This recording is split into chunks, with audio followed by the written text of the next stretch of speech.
Coxter Groups, Lecture 11, Lifting Property. Let's recall the Breuer order on Coxter Groups. Let W, S be a Coxeter system, and T be the set of all reflections. So these are conjugates to the generators in S. Let L be the length function with respect to our generating set S. The Breuer order on W is defined as a transitive closure of the arrow relation x arrow y, where this means that there exists a reflection T such that y is equal to xt, and the length of y is strictly greater than the length of x. We can equivalently describe the arrow relation as existence of T such that y is equal to tx, so the difference is multiplication on the other side, and the same conditions that the length of y is greater than the length of x. In the previous lecture, we discussed two important properties of the Breuer order. The first was the subword property. Let W be an element in W, and S1, S2, and so on Sk be some reduced expression of W. Then, for any element U in W, the element U is less than or equal to W with respect to the Breuer order, if and only if U has a reduced expression which is a subword of our reduced expression S1, S2, and so on Sk. And we also had as a corollary the following chain property. If U and W are two elements in W, and U is strictly smaller than W with respect to the Breuer order, then there exists a chain of elements, so U is equal to x0, this is Breuer smaller than x1, this is Breuer smaller than x2, and so on, all the way up to xk, which is equal to W, and such that the length of each xi plus 1 is equal to the length of xi plus 1. So we can go from U to W, walking by increasing the elements with respect to the Breuer order, and on each step we increase the length exactly by 1. Today we will discuss yet another property of the Breuer order, which is called the lifting property. So let W, S be a Coxeter system, and let us recall that we defined the so-called left descent set for an element little w in our Coxeter group. So this left descent set consists of all simple reflections S in S, such that the length of SW is smaller than the length of W. So these are the simple reflections such that when we multiply W on the left, then we decrease the length, the left descent set. So now our main theorem for today, so the lifting property. Let U and W be two elements in W such that U is strictly smaller than W with respect to the Breuer order. Let S be a simple reflection such that S belongs to the left descent set of W, and at the same time it does not belong to the left descent set of U. Then we have the following inequalities. SW is smaller than W with respect to the Breuer order, U is smaller than SU with respect to the Breuer order, and at the same time U is less than or equal to SW in the Breuer order, and SU is less than or equal to W in the Breuer order. And here is the picture which visualizes this property. We have W and U. We have very easy comparison, so S is in the left descent set of W, so SW is smaller than W in the Breuer order. S is not in the left descent set of U, so SU is greater than U in the Breuer order. But then we additionally have that SW is greater than or equal to U, and W is greater than or equal to SU. Okay, let's prove this property. To start with, since the length of SW is smaller than the length of W, we can choose a reduced expression of W which starts with S. Call it just W, so the bold W. Deleting this S from this reduced expression gives a reduced expression of SW, which is a subword of the expression for W, so we have SW smaller than W by the subword property. Also, by the subword property, there is a reduced expression of u, which is a subword of our reduced expression for w. But you cannot start with our leftmost s because s is not in the descent set of u. That's the condition that the length of su is greater than the length of u.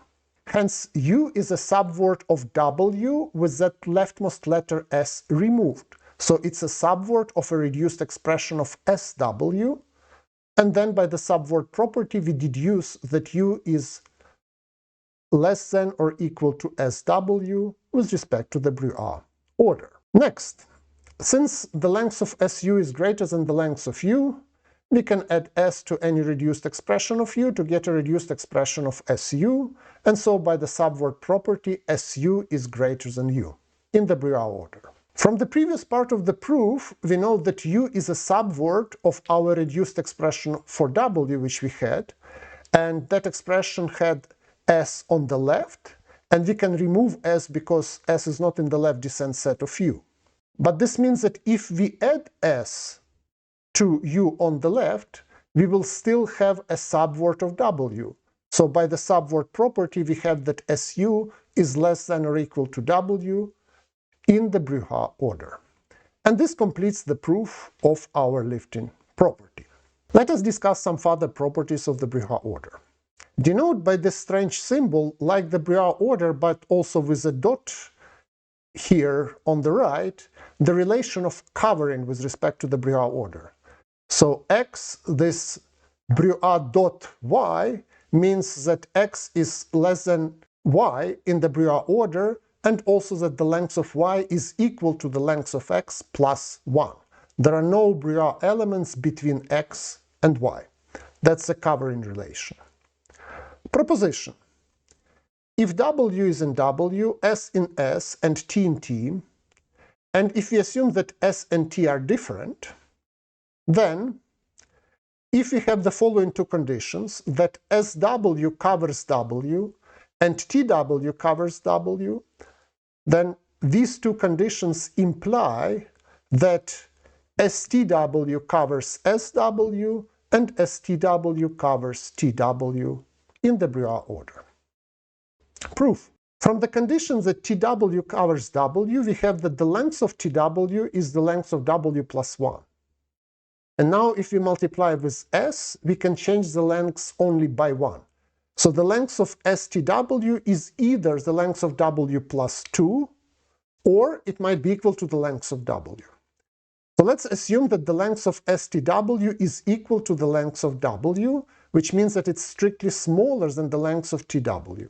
Then there is a reduced expression of tw which starts with s. And so when we remove s, we go down the lengths. Let's fix such an expression. As the length of t times tw, that's of course the length of w, is strictly smaller than the length of tw, by the strong exchange property, our element t has the form s1, s2, and so on up to si, and then si minus 1, and so on down to s1, for some I which is less than or equal to k. That's exactly the claim of the strong exchange property. But we also assume that s and t are different, and s1 is equal to s. So our si, I cannot be 1. I should be strictly greater than 1.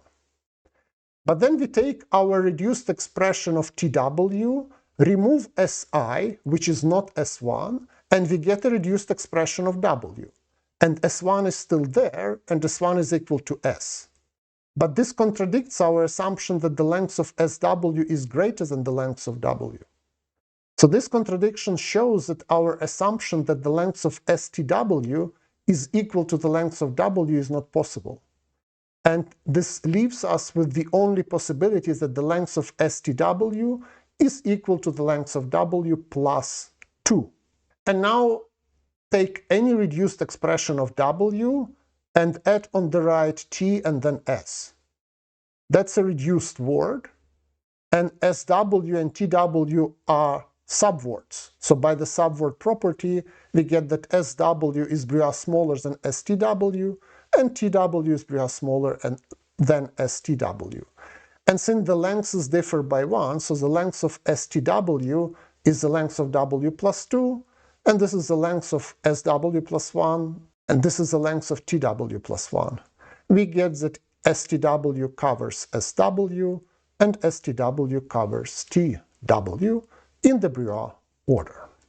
One more property, proposition, let W be an element in W, and S and S prime be two simple reflections such that SW covers W and WS prime covers W. Then either W is equal to SWS prime, or both SWS prime covers SW and SWS prime covers WS prime. By our assumptions, the length of SW is equal to the length of W plus 1. This means that the length of SWS prime is equal to either the length of W or to the length of W plus 2. If the length of SWS prime is equal to the length of W plus 2, then SW is Brouillard smaller than SWS prime directly by the subword property, and similarly WS prime is smaller than SWS prime directly by the subword property. So in this case, SWS prime clearly covers both SW and WS prime. It remains to consider the case when the length of SWS prime is equal to the length of W. And then in this case, clearly S belongs to the left descent set of WS prime, and by our assumption, it does not belong to the left descent set of W. So by the lifting property, W is less than or equal to SWS prime. But they have the same lengths, and so by the subword property, they should be equal. And this completes the proof. Some additional problems and questions at the end. Problem question 1. Let X and Y be two elements in W, and S be a simple reflection such that X is smaller than Y in the Brouillard order, and the length of SY is strictly smaller than the length of Y. Show that either X is Brouillard less than or equal to SY, or SX is Brouillard less than or equal to SY. Problem question 2. In the symmetric group S4, work out explicitly what the lifting property says for the permutations 2143 and 3412. Here we use one-line notation for the permutations. Problem question 3. List all elements that cover the element 1324 of S4 in the Brouillard order. Again, one-line notation. Problem question 4. Let X be the permutation 23415 in S5, and let Y be the permutation 35421. Both permutations are in S5. Check that X is Brouillard smaller than Y for each simple reflection Si such that the length of SIY is strictly smaller than the length of Y. Determine which of the following two conditions hold.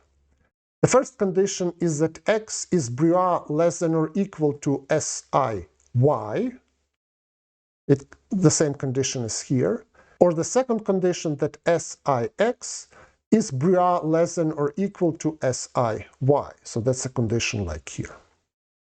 Problem question 5. Use the lifting property to prove the subword property for the Brouillard order. Thank you very much, and see you next time.